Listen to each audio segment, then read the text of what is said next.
Bonjour mes amis, on tape dans le dur aujourd'hui. On tape dans un problème qui est complexe, qui fait souffrir. On va parler de notre ex qui s'est remis en couple avec quelqu'un d'autre. Alors déjà, il faut savoir qu'une rupture amoureuse, c'est difficile pour le moral, c'est difficile même pour sa santé. On a l'impression qu'on s'en sortira jamais. Et le fait de découvrir que ton ex est parti avec quelqu'un d'autre remet plein de choses en question dans ta tête. Est-ce qu'il y a vraiment eu de l'amour? Comment est-ce que cette personne peut être passée à autre chose aussi vite? Qu'est-ce qui fait que moi, je suis au bout de ma vie, je suis en dépression, j'arrive pas à dormir, j'arrive plus à manger, je ne pense qu'à ça, au fait qu'on se remette ensemble, et pendant ce temps, mon ex part simplement avec quelqu'un d'autre, et dans la pire des situations, en plus, avec quelqu'un que tu connais. Comme tu as dû le voir, on parle de silence radio quasiment sur toute la chaîne. Est-ce que c'est une bonne chose de faire un silence radio quand mon ex est en couple? Oui ou non? C'est ce qu'on va voir aujourd'hui. Un indice, oui, c'est une bonne chose.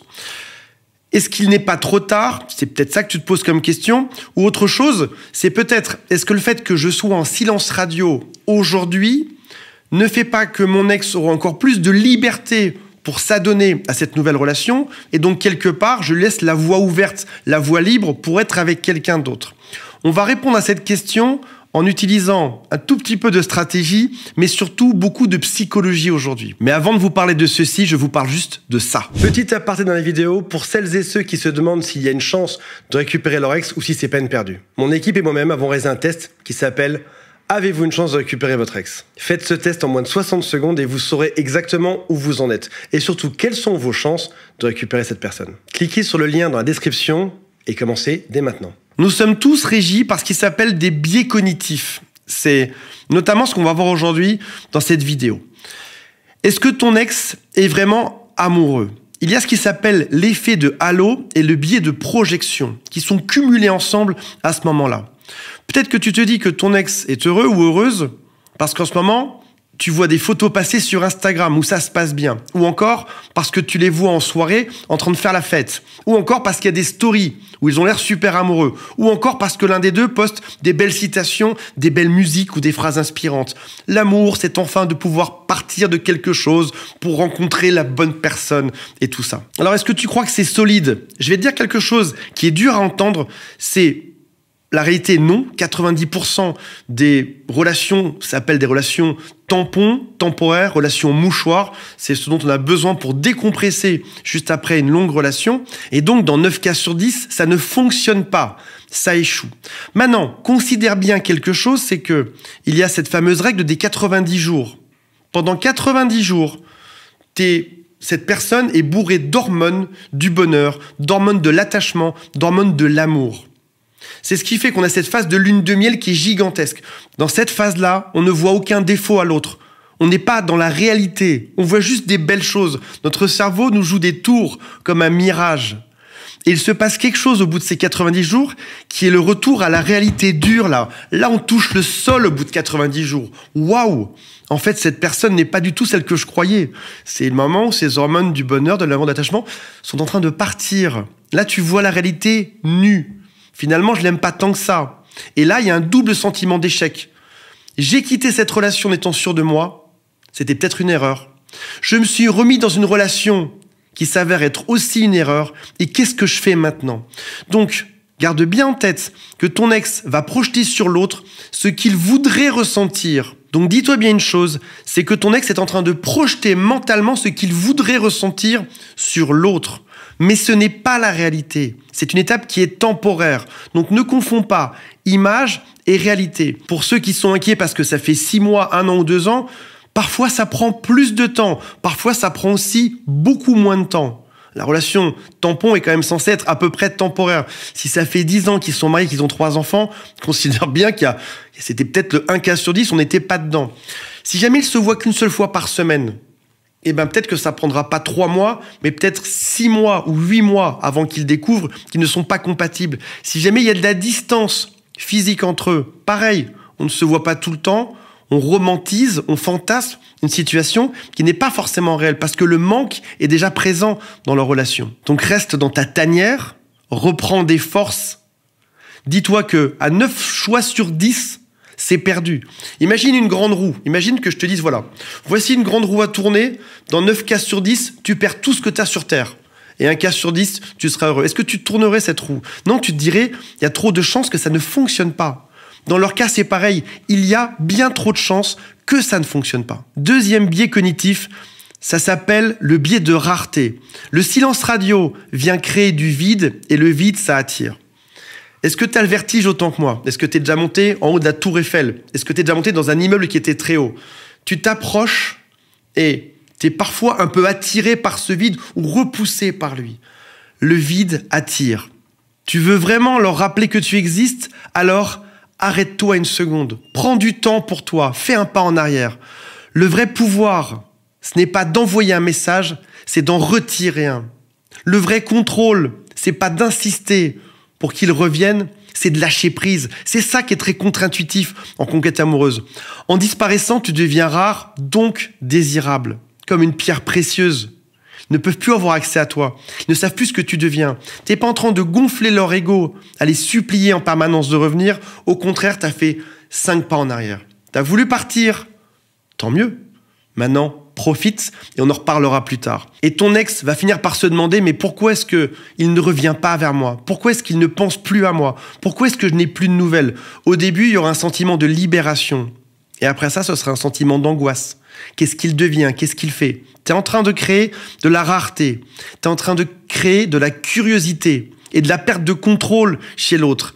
Tu crées ce qui s'appelle un déséquilibre émotionnel. Et là, tu deviens attirant à nouveau. J'ai créé une formation vidéo en 12 modules qui s'intitule « Récupérer son ex en 60 jours ». Le programme de formation s'affiche juste ici. Pour vous inscrire gratuitement, le lien est dans la description. Au bout de quelques mois, parfois c'est même avant, c'est même quelques semaines, la comparaison commence. Et là, on arrive sur un autre biais cognitif qui est le biais de contraste et le biais de confirmation.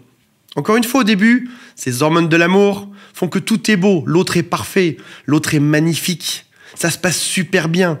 Il compense tout ce qui s'est mal passé dans votre couple par lui ou par elle aujourd'hui. Malheureusement, ce n'est pas une personne parfaite avec qui il sort aujourd'hui. C'est une personne qui est pleine de défauts, parce qu'un être humain a plein de défauts. Tes qualités ont été prises comme un acquis, comme quelque chose de normal. Et tes défauts ont été grossis. On t'a accusé de ça. Ce qu'il réalise aujourd'hui, c'est qu'il n'y a pas que des qualités chez la nouvelle personne. Il y a aussi un paquet de défauts nouveaux que toi, tu n'avais pas à l'époque. Commencent à arriver les premiers désaccords, les premières disputes. Et là, devine quoi? Ton ex va commencer à comparer cette relation pansement avec toi. C'est quelque chose qui est pas très glorieux, mais qui est humain. On compare toujours ce qu'on a aujourd'hui par rapport à ce qu'on avait précédemment.